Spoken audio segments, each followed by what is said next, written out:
first off, we're going to have a presentation by Dr. Christine Smith, Professor of Psychology and Gender and Women's Studies, right? You just said. Thank you. From the main campus at Green Bay. She's going to be giving us a talk on, I forgot the full title, your sexism is showing about dress codes. Thank you. All right, great. Yeah, take it away. Sure. So my high school didn't have, or junior high school didn't have a dress code. I mean, it was a while ago. And so I heard about this, but it wasn't really something that was on my really on my radar until I was chair of Women's and Gender Studies, and a woman contacted me. She lived in Ashwaubenon. She still lives in Ashwaubenon. And her daughter kept getting basically suspended from school, from junior high, middle school you call it here, for dress code violations. And she showed me a picture of her daughter. I wish I'd kept it. And I didn't get what was going on, and you know, she was outrageous, and she wanted someone to be righteously outraged with her, and so I was. And so I started looking a little bit more into this, because I get called by the media sometimes for some of these kinds of issues, and so this seems to be a much bigger issue than I kind of anticipated, and so that's how I initially kind of got into this. Like I said, my high school didn't have them. My high school still doesn't have dress codes. I looked them up, and apparently they don't have a student handbook. That might have something to do with it. So they're either really progressive or really behind. It's really behind, as I guarantee you. You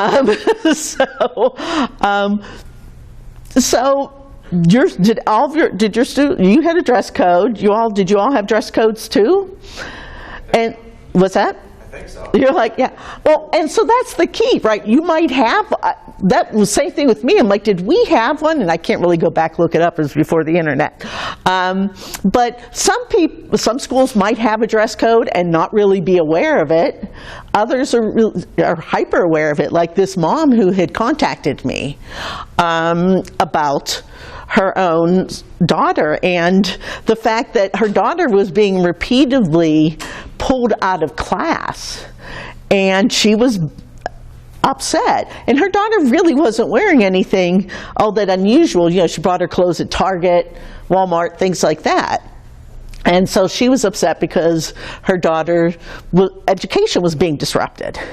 So I brought up some local ones, some local dress codes, but I think it's even better to kind of look at your all dress codes. So we've got a few things that kind of are addressed here, right? That anything that will present a hazard to the health and safety of the student or others in the school.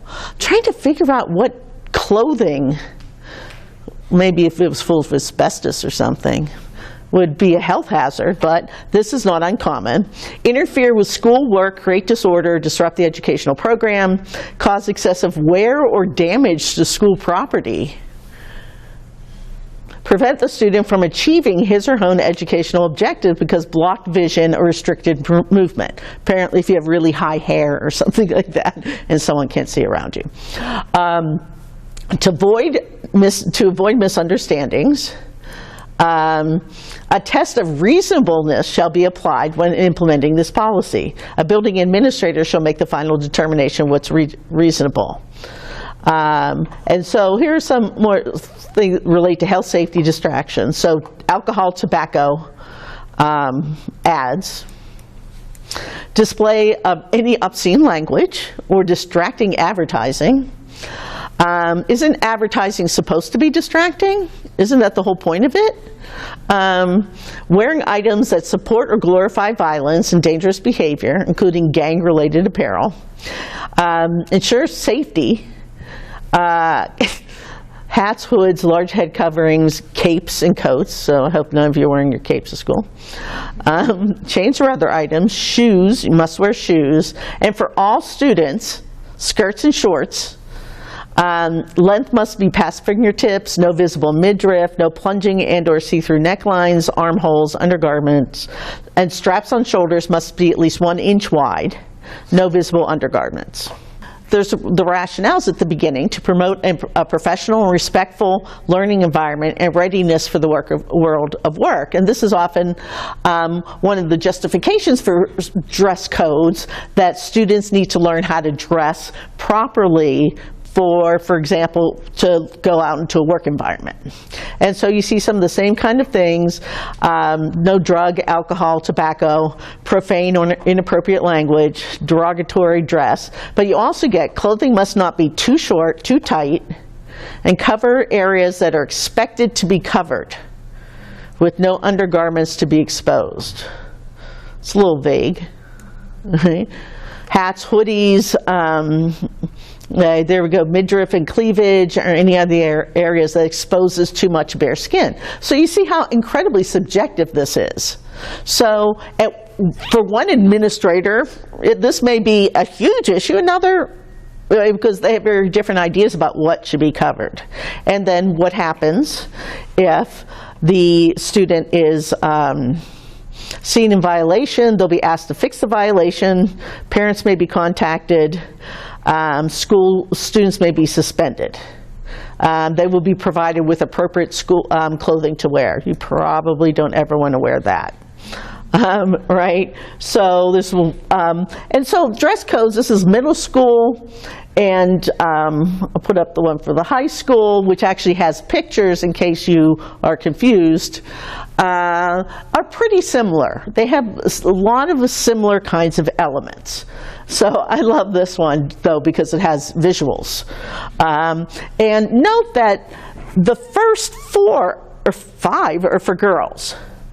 Shorts, boys and girls do wear shorts. Skirts must be 12 inches or longer. They have to be fingertip length. Tops need to have a neckline and 2-inch strap. Bra straps under the 2-inch strap, so I'm going to make sure I don't do a dress code violation here. Leggings. Leggings are a huge issue with dress codes. And here you can only wear leggings, so Sheboygan South, leggings are not to be worn as pants, even with a long shirt. So what is going to happen if a girl wears leggings? You're going to explode, clearly. And what's the difference between legging and the skinny jeans everyone wears now? Right? But guys, don't feel left out. No one wants to see your underwear. This goes for you two ladies. No wife beaters or cut-off shirts. Luckily, it's not 1987. You know, so who does that? So about half of the schools, public schools, and private schools can do what they want. Right? But about half of public schools and middle schools are actually even more likely to have dress codes. And the number has been increasing since the 2000s. So schools that may not have had dress codes in 2000 are increasingly likely to have those now, and they're part of student code of conduct. Now, dress codes aren't necessarily new. They've been around at least since the 1940s. I know that my mother went to a public school and she was required to wear dresses, for example. It wasn't until the 1960s that girls could wear dresses. And so these are not unusual, but interestingly, they sort of waned in the 70s and 80s, probably with the women's liberation movement, and in the 2000s became increasingly likely. Do any of you have any ideas why this might have become more like, let's go, the 2000s? Val. Britney Spears. Britney Spears. It's her fault. Well, there was such an outcry to her videos, right? And there was this idea that there was really sexualization of girls' clothes, because then you could find thongs for girls at age 7. Yeah. And people were freaking out about it. Let me tell you about the awesome tube top I used to wear. And the pants where you had to lay on your bed and zip them up because otherwise you couldn't get those things out. The muffin top we originated, thank you. But I agree that sexualization is images like Britney Spears. Someone else had their hand up too. Were you going to say something? I was actually going to, basically, I was going to directly blame Britney Spears years. Oh, okay. I was going to say probably because in the 2000s there was kind of at least from how I can perceive it as a progression of more I don't want to say promiscuous clothing, but rather a diminishment of fabric. Highly sexualized images, we call in the profession. How about that? And I think that ties on to like how she was talking about with, you find like certain underwear for people who are like 7 years old, and companies like Abercrombie and Fitch who or push these ideals and things like that. I think is probably the biggest part of it. And I think it's a good point, right? We have these images, we see the sort of current fashions have changed. And, I didn't have MTV. MTV actually was founded in 1981, which is the year I graduated from high school. So, and in the 80s, we were all about hair. So we covered up everything anyway. So, but you're both right. Britney Spears is sort of an example of the type of imagery we've increasingly seen, and girls model it. Well, why do girls model it? Because they learned that this is kind of what you kind of should be doing. So when we look at dress codes, there is this increasing social concern about what young people are wearing. Interestingly, for girls, and these dress codes, even though they allegedly include both boys and girls, they are disproportionately likely to affect girls, and girls are overwhelmingly more likely to be called out on violating dress codes. When boys are violating dress codes, it's usually it's highly racialized oftentimes, because you saw the message about gang signs. Well, so wearing red because you must be a member of the Crips, or having your pants pretty low so you can see your underwear, which is something you're more likely to see among black and brown kids, right? Or for boys, dressing in ways that are gender inappropriate. So dressing like girls, right? And allegedly this is because we have a certain kind of image, and because we're teaching our children how to get through the world and how to interact with the world, and that's part of what schooling does. So dress codes aren't inherently problematic, but when they're disproportionately likely to affect girls and pulling girls out of the classroom so their education is being interrupted is highly problematic. So these are two examples of girls who've had dress code violations. So left, what do you think her dress code violation is? Why she was removed from class?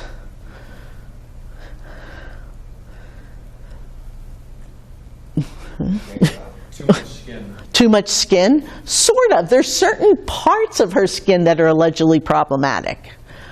Now, you can't really see cleavage, so you're like, it's her collarbone. She was removed from class because, I can't even personally see her collarbone, but I guess if she removed her hair. On the right, no, it's not collarbone. Showing too much ankle. I know, right? And no, when you look at women's fashion, right, it used to be that, well, flash ankle, she must be kind of slutty, right?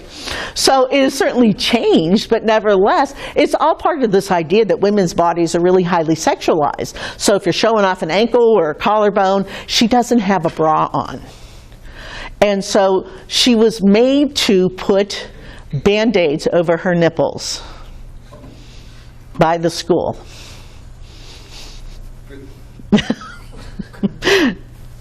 Yeah, work through it with me. Let's. Could you see right, from here you can't, right? Could you see the nipples in the photo? Apparently not, although, she might have gotten cold at some point.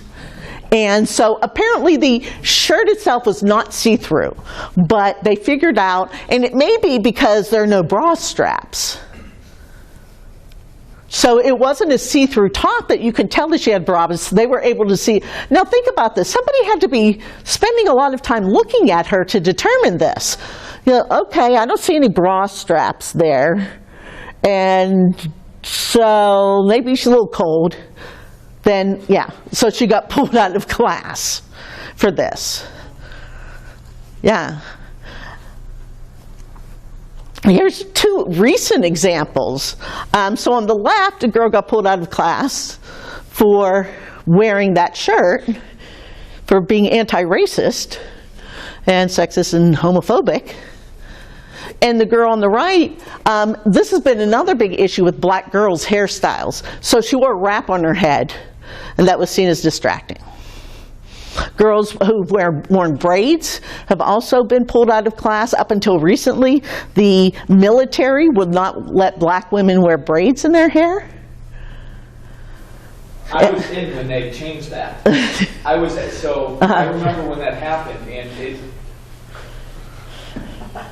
Want to be quiet? See? So, and if I remember correctly, it's still not even. There's only a few braids that they're allowed to have. Right. But it actually has to do more with occupational hazards, I believe, and maintaining uniformity, and the fact that having their covers fit on. It has more to do with that than oppressing a culture or something like that. Well, one of the things, though, is that, and you're right, you're absolutely right with a couple of things, uniformity and also hazards, right? You don't want to have, for example, if you get caught in something. But black people have different kind of hair than white folks. And it hadn't taken into consideration that. And so the standards for uniformity just simply might be different in some ways. But you also see, and I think it's an important point, that, just as with clothing, we don't want anything that can potentially be problematic or dangerous. And so if those are our standards and we can enforce those uniformly, then that becomes, that may be a good reason to have specific standards. So, but when we look at, especially some of these dress codes, and you saw it with the Sheboygan dress code, that they, as I said, they disproportionately likely target girls. Or boys who might dare to have long hair, or one boy got dress coded for wearing makeup. Right? So this increase, and the experience that my friend now, Cassandra's daughter, was having, was that they were told that girls cannot wear clothes that are too short, too tight, because they are distracting the boys. Have you gotten that? Where do you go to school? Urban Middle School. Okay. So have you gotten dress coded? No, but at the beginning, they told us a list of rules, and then they pulled each girl out of class to measure your bra size. Wow. To measure your bra size. What does that have to do with their education? I don't know. And I asked them, and they said, it's too distracting for the boys. How did you get through high school and junior high? How'd you do it? You brave souls, right? With all these girls. I don't know how my college get through class. How'd they do it? Right? I'm still distracted from showing your prospects. Right, see, I know it. Can't focus. It happened. And yet you managed to work through it. Right? And that's exactly the it. In junior high school, I was often distracted by the little boy who's got the cheesy, like you just started growing that mustache. You remember, it was really awkward. But I was like, I was distracted.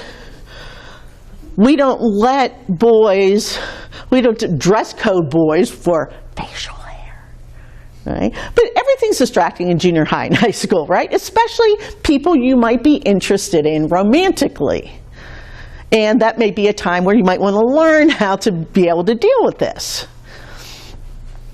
But oftentimes the message is, don't distract the boys. Although interestingly, when we look at dress coding, it is primarily done by teachers, not boys.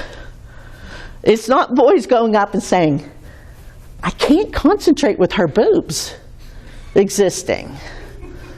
Right? They're not, it's often male and sometimes female teachers who have decided that you cannot function with this visual.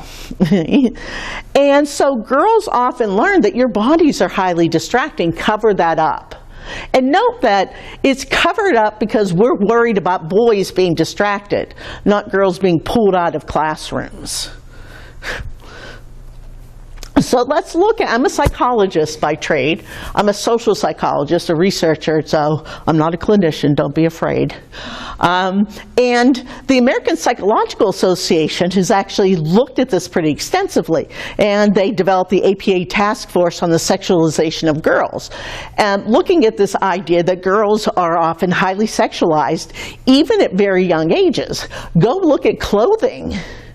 And so this is often an issue with parents too. I may want my daughter to be more covered up. Where am I supposed to buy that? And then girls who are then also learning what it means to become women, just as boys are learning what it means to become men. And so we often see a high sexualization of girls' bodies. That one of the things we saw in the 2000s was an increasing sexualization of girls at younger ages. And so Britney Spears is a good example. I mean, so she was certainly presented as this teenager. Let's see what we got going on here. So just giving some examples. So boys, one day, I'll make history. Daddy says I can't date until I'm 30. Preschools having dress codes. Sit and act like a lady. I always like that one because it just means sit down, shut up, and keep your legs closed. Pretty much sums it up, right? Don't watch those.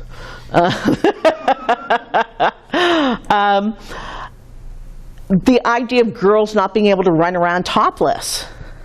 Parents being reported for having pictures of small children on Facebook who are, often topless.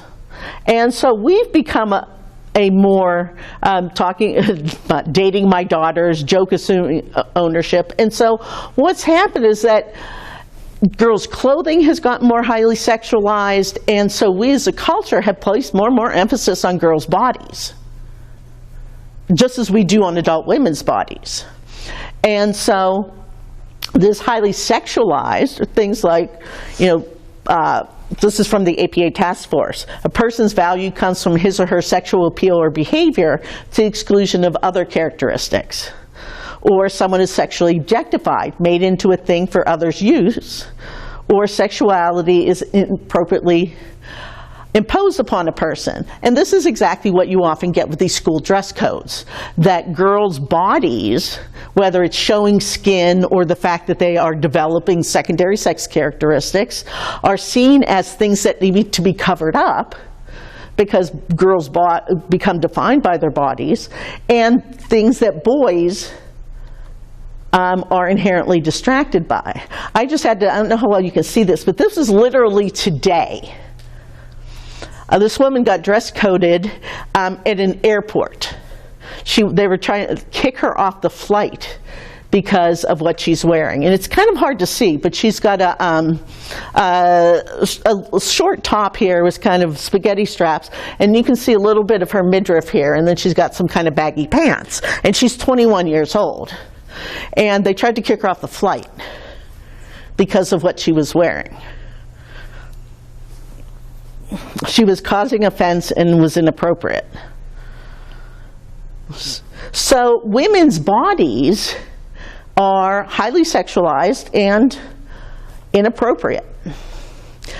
And we still continue to give girls the message that boys can't control themselves, which is pretty insulting to boys, and that girls, boys will be boys, and that girls are there to stop boys, not tempt them from, so do not provide temptation, you're inherently distracting. And boys can kind of do what they want. And oftentimes, if boys are kind of biologically, that's what they are. Boys, they're going to be inherently distracted by girls, so girls should change and cover up for the boys. Well, if boys are not able to get through junior high school or high school, we don't think about boys, for example, and certainly this is a heterosexual context, but we don't think about boys being distracting to, for example, girls. Why aren't boys seen as sexually distracting to girls? Boys are often not defined by their appearance, and we don't see girls in the same ways we see boys. We often see girls as objects of desire, as someone who, when we teach them to be wanted, but we don't see girls as wanting. What Michelle Fine, who's a social psychologist like myself, calls the missing discourse of desire. We don't see girls as desiring. So the thought that a girl might be distracted by a boy's body or another girl's body, and a boy by a girl's body or another boy's body, we don't see girls as having desire, and so they're not distracted somehow, except apparently by a muscle shirt, which, again, that's why the fashion apparently went away in '87. Couldn't handle it. So it also goes into our beliefs about what we think boys do, that boys are kind of these walking hormones who can't control themselves. And so girls need to control themselves, and we don't see girls as desiring. So we don't worry about that, even though those cheesy little mustaches. And so if this is in a learning environment and girls are seen as not distracting the boys, whose experience is being prioritized? You shouldn't distract the boys, so we're going to pull you out of class, or we're going to suspend you so that you don't distract the boys. Well, what about you, who's being suspended, who's not in class? When I talk to my students about this, they all the girls have horror stories about things that happened. That they'd have clothing there for them to wear that was just like the gaudiest, most ugly thing you've ever seen. And so this is something that, we remember. And what it leads to is self-objectification. So girls learn that they're being looked at. And so this isn't just dress codes. Dress codes are part of the larger cultural message that you should be sexy and sexual, as Brittany told us, that you are being looked at and you need to be aware of that. So what we call self-objectification theory is the idea that girls learn that they're being looked at. And so that they're being treated as objects of desire. And they internalize this and learn to then treat themselves that way. Because if you think other people are looking at you and checking you out, you may be hypervigilant. And if you're being dress coded, that means you're being reminded constantly that your body is the most important thing. And so girls often will develop a preoccupation of what they look like. And it often leads to body shame. Because remember, we also have these cultural images of what you're supposed to look like, which nobody actually looks like, because they're all airbrushed. I'm taking a Photoshop class. You can use it for good or for evil. Right? I'm going to put wrinkles in people. So give them some extra experience, right? And so you learn that I'm being looked at, what my body is really important. Clearly everybody's distracted by it. So girls learn to be looked at and learn to be sort of hypervigilant about their bodies. One of my favorite studies in psychology. You are going to participate in a psychology study. And they had women and men. And so what we're going to have you do is we want to look at kind of consumer behavior and how people respond to different kinds of products. So we're going to have you either put on a swimsuit So both women and men put on swimsuits, and they have a bunch of swimsuits there for put in. Or we're going to have you put on a big bulky sweater. Okay? And so you put those on. They have a mock dressing room there, and so they tell you that you are going to stay in the dressing room for a bit. It takes us a while to kind of adapt to to having this clothing product on. And so you're in a dressing room, which has a mirror, of course. And while you're in there, we're wondering if you can participate and do this other kind of task for us. And they have you do math. So we've got boys in bulky sweaters doing math, girls in bulky sweaters doing math, boys in swimsuits doing math, girls in swimsuits doing math. And what they do is they look at their math scores. And for boys, men, their scores didn't differ much. Now, swimsuits are not really things that make anyone feel good about themselves, quite honestly. And we're certainly finding an increase in boys and men's body dissatisfaction, because that was the goal. Let's not get women to stop hating their bodies. Let's get men to start hating theirs. And so, but because you don't sell products when people like themselves. But for the men, their math scores really didn't differ much depending on what they were wearing. For the girls, when they were wearing big bulky sweaters, they did about the same as the guys did in math. But when they were wearing, for the girls who were wearing swimsuits, swimsuits for women especially are incredibly often make them very body conscious. And so their scores actually went down when they were wearing swimsuits. The idea was that, you became super self-conscious, and we can't sort of multitask very well. We can't, when you're kind of being distracted and you're worrying what you look like, you can't do these other things well. So we find that self-objectification of girls and women actually consume what we call attentional resources or cognitive resources. When you're being constantly looked at, you worry about being constantly looked at, which means you can't concentrate on other kinds of things. So you focus on your bodies. So every time I put something on Facebook about dress codes, somebody in tons of people respond. So I just put something that I was doing this talk on dress codes, and this is what I just got like 2 days ago. I'm like, hey, can I use your stuff? My niece was a sophomore in high school. This is just recently. A male teacher pulled her aside for wearing a scoop neck blouse. He told her that she needed to cover up her gifts because they were distracting. They used to say, we all make calls to the principal. They did nothing. 6 months later, the same teacher was arrested for having sexual relations with a student. I'm like, and then, she even, the girl, her niece, even mentioned that a couple boys confronted the teacher about how inappropriate he was being, and that they weren't being distracted by her shirt. Yeah.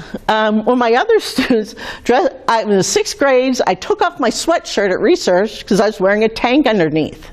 It was hot out, and she was flat. She's like, I was flat as an ironing board. On top of that, I got dress coded. Her last day of school in her senior year, she got called to the office because she put on leggings and her shorts. Her shorts were not quite finger length. Her male teacher at the time even told me it was ridiculous. Anyone paying that much attention to a kid was wearing shouldn't be teaching. A principal apologized, and a different teacher was making a stink. It was their last day of school. So these are sort of these constant little, what we often refer to as microaggressions in psychology, of having these kinds of experiences of making you super sensitive because you're wearing a tank or you're wearing a scoop neck. So the consequences of this are big. They're emotional, cognitive and emotional consequences. If we look at focus on appearance in girls, hyper-focus on appearance in girls is related to kind of the big three: eating disorders, anxiety, and depression. We find much higher rates in girls than women. Mental and physical health, obviously we can see how that's related with eating disorders. Sexuality, this hyper-focus on sexuality often actually leads to sexual shame. Lower use of things like condoms and guilt about sex, and beliefs that what you look like is more important than who you are. So dress codes are kind of part of that larger element. They're not the only problem, but they reinforce what Britney Spears, and note that, you know, it's easy to bring Britney Spears. Britney Spears didn't put herself on a video, right? Someone had to decide that we're going to have this particular kind of image, we want to send this particular kind of message. And so girls don't get this idea out of nowhere. Boys don't get their ideas out of nowhere either. I'm a psychologist, don't ever say that to me, right? Well, that's just the way it is. Oh no. Not to a psychologist, it's not. Things just don't happen accidentally. Everything has a reason, right? And so we learn the messages in adolescence, especially. We're learning how to be women and men and what's important.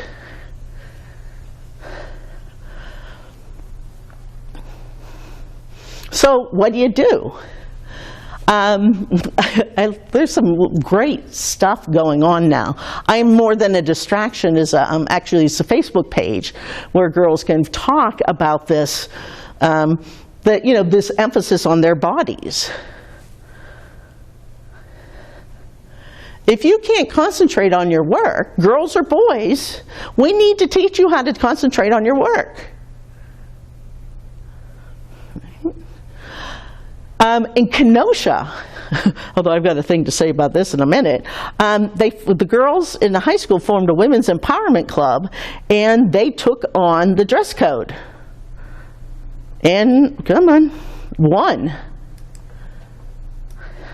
So this is actually written by one of the students. And so they were getting dress coded, Indian Trail High School, which is in Kenosha. And so these are often school board messages. So they come from school boards. And so the dress code in our district unfairly targeted female students by banning clothing such as legging, yoga pants, and tank tops. Yoga pants, too. Men actually can't concentrate if women have yoga pants on. Did you know that? It's an actual physical impossibility. So why do women and girls wear yoga pants and leggings? They're comfortable, right? And so it's interesting that something that women wear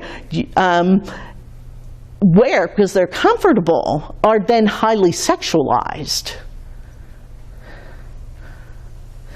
And so they were being kicked out of class and subjected to suggestive looks and comments from older adults. And so again, note that these are often adults who are enforcing these.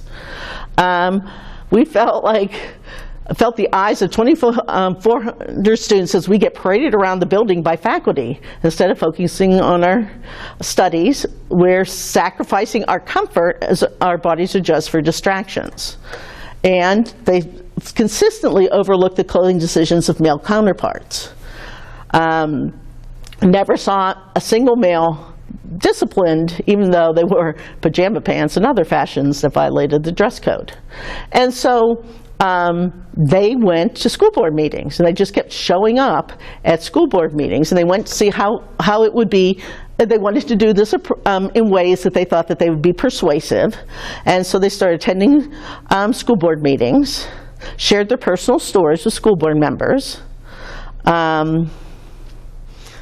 So one time in 10th grade, she was kicked out of class for wearing leggings and a flannel shirt, an outfit she felt safe and comfortable in. She missed a full day of education because of that, and being distracted by male teachers.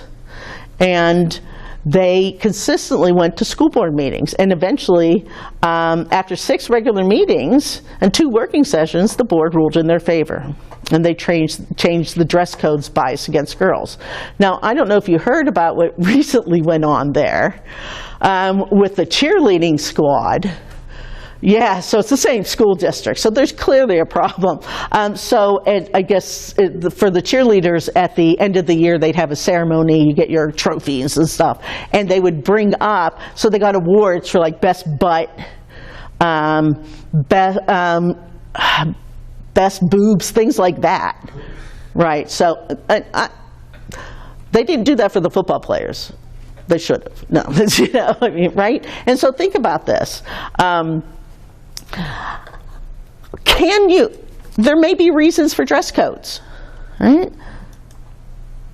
Let's see if I get this one. So it doesn't mean that, you know, you may not want students who are having things that are, you know, maybe saying things that other people might find offensive or might be distracting because, you know, hats are often an issue because you might be hiding something under the rim like the test answers, right? And so people have actually come up with dress codes that are non-sexist.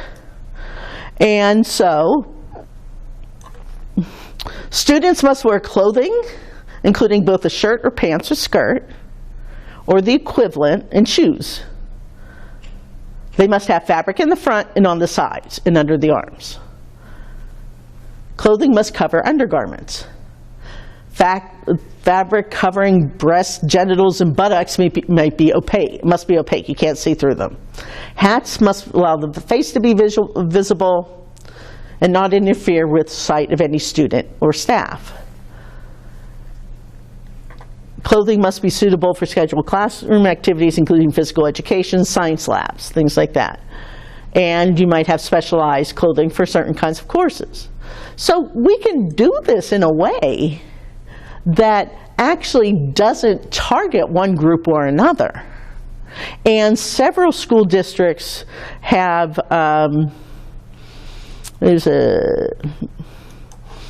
adopted this. For example, Evanston, Illinois has. And so things are allowable, things are not allowable. So clothing depicting pornography, nudity, sexual acts. And grooming may affect health or safety. So it doesn't mean that we may not want students to learn specific kind of ways, because we are socializing people into the larger world. But girls and boys receive enough messages in the culture about how they're supposed to behave. And as school districts, ideally want to empower all students to do the best that they can. And so school districts might have specific requirements, and it doesn't have to target one group of people versus another. I often find this interesting. How do girls who like girls control themselves around all those tank tops and shorts? And I always wonder how my male students in college, how do they do it? Do you ever see what people come to class in? It was interesting, the first time I did a talk about dress codes there, and right before I was doing this talk, there was a Muslim student walking down the hall in leggings, a hijab, and a big shirt. And I'm like, you are violating a dress code of probably every school, high school, and yet she was dressed in modestly for her. Yeah. I don't think a school can actually tell somebody they can't in that instance because it's religious. Well, they can't take the hijab, but they could still with the leggings. Oh. Yeah, so the hijab, right. So, and that's an important point, right? So we might religious gear and things like that. So I just thought it was interesting. This one's protected, this one, unless it's longer than your fingertips. And this also becomes an issue for really tall students. Nothing's longer than your fingertips, right? And so, I like this message, but instead of body shaming women, school districts should teach 15 to 18-year-old boys to stop degrading women. But realistically, it seems 15 to 18-year-old boys seem to be less of a problem than many of the teachers.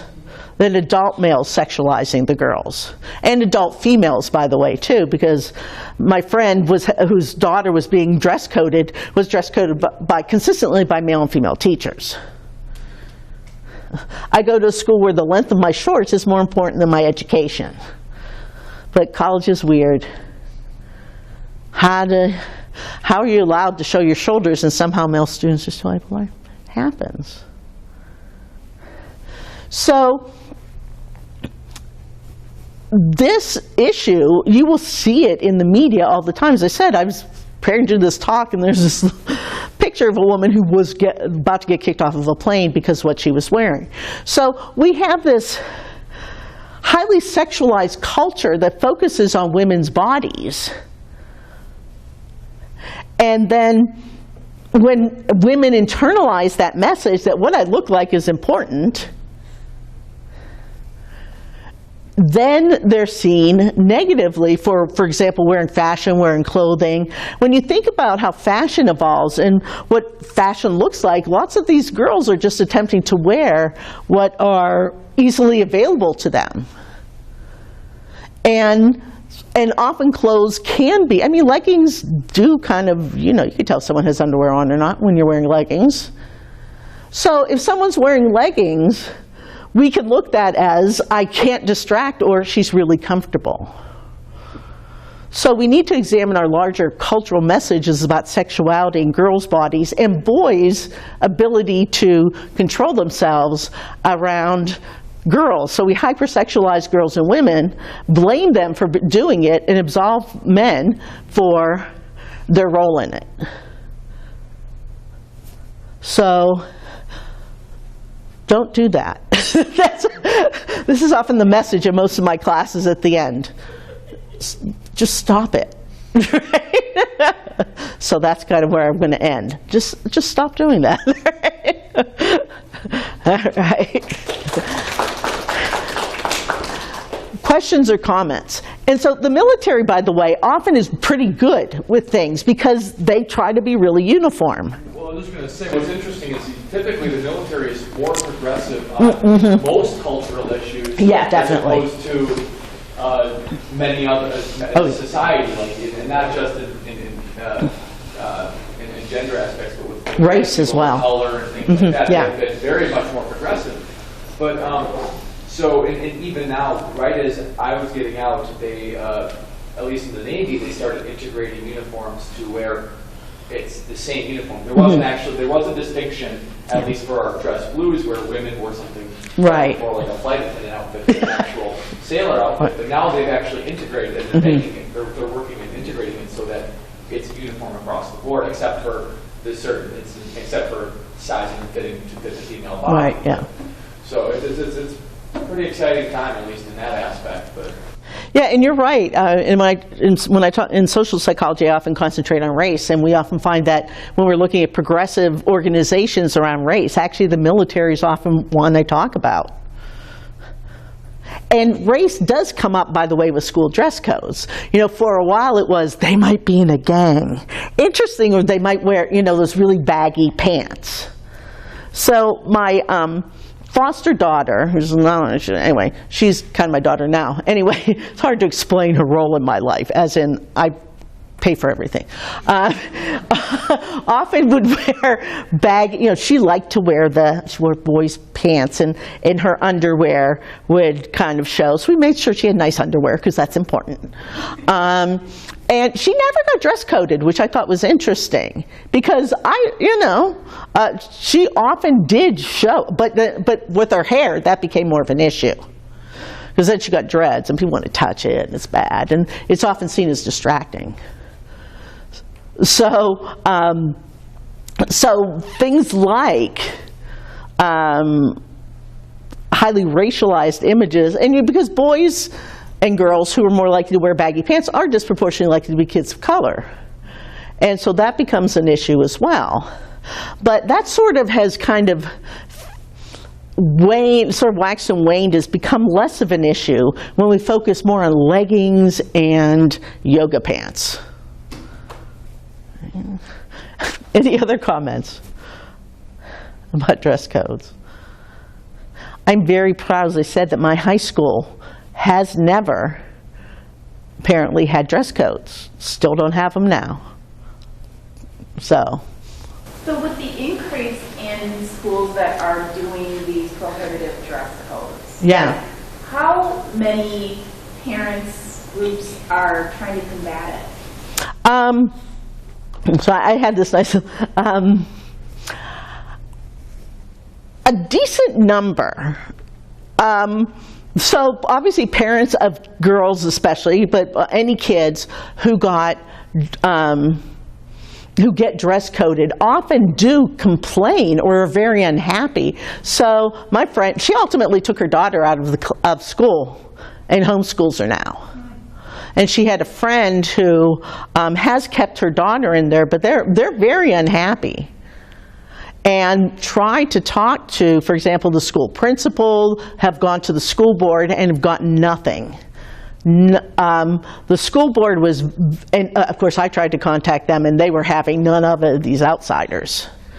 So parents are often very upset about it, but unless they do something like really cause a big stink, go to school boards and make it, and are persistent, not much gets done.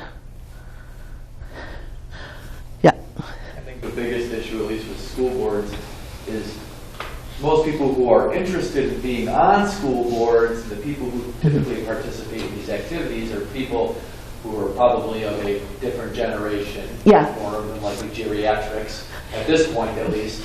But so once, I don't want to, once. But who's on school boards? Right, they're generally older folks, yeah. That's very true. In a town like Lewisburg, where there's 7 different churches, Right. Yeah. 2,000 people. I mean, I actually have a friend who is a couple of years older than me, and was actually on his school board for a while. So I mean, but I mean, generally speaking, you're not going to find somebody who's below the age of, I would Probably at least 40, yeah. That's on a school board, and which kind of harks back to an old style of thinking, as opposed to progressive thinking. So maybe instead of I'm trying to think. Well, we need to have more diversity in school boards, right? And including younger folks. Absolutely. I think a shying away from, I'm trying to think of how I want to word this.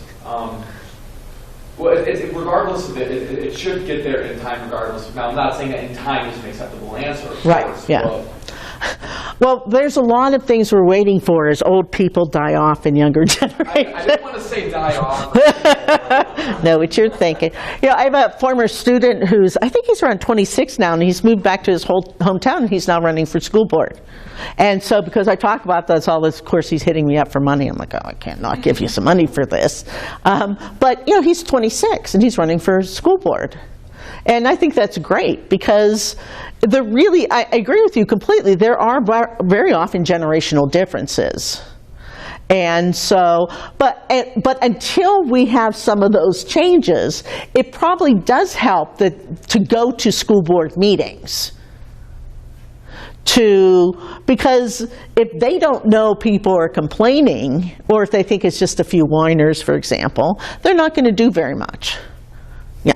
So can I ask you something? Is it based on each school individually, or is it like Sheboygan Area School District, and so the superintendent of Sheboygan Area School District is in charge of creating those dress codes? Because I was thinking about this in terms of, I was going to Let me just go back here. I was going to talk to my daughter's principal about it. She's going to be in high school in 2 years, so it's a bigger issue. It's going to keep going on. You know what I'm saying? So I was thinking, well, should I contact the superintendent?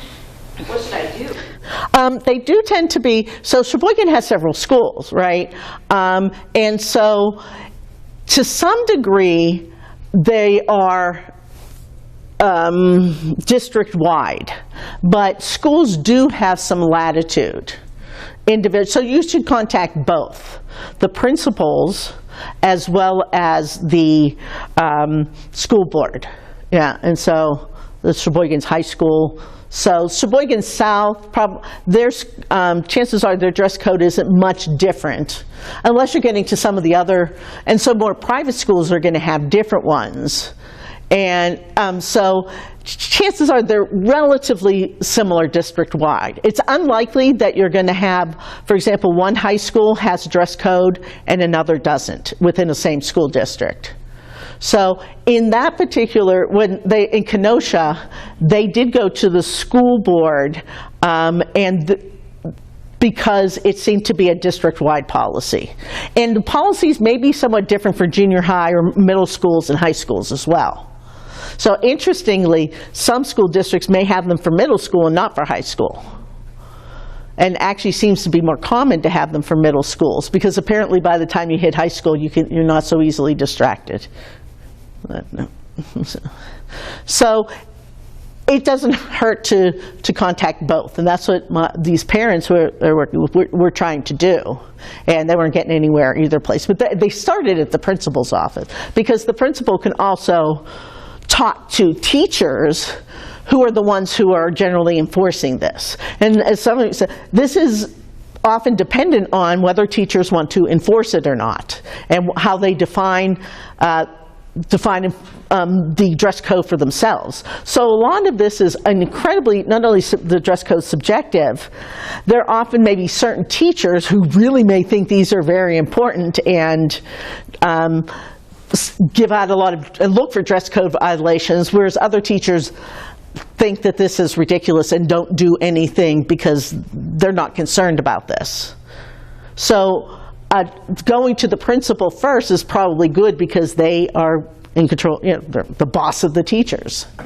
So, other comments? Well, thanks for coming. Now, y'all, you can go run for school board, right?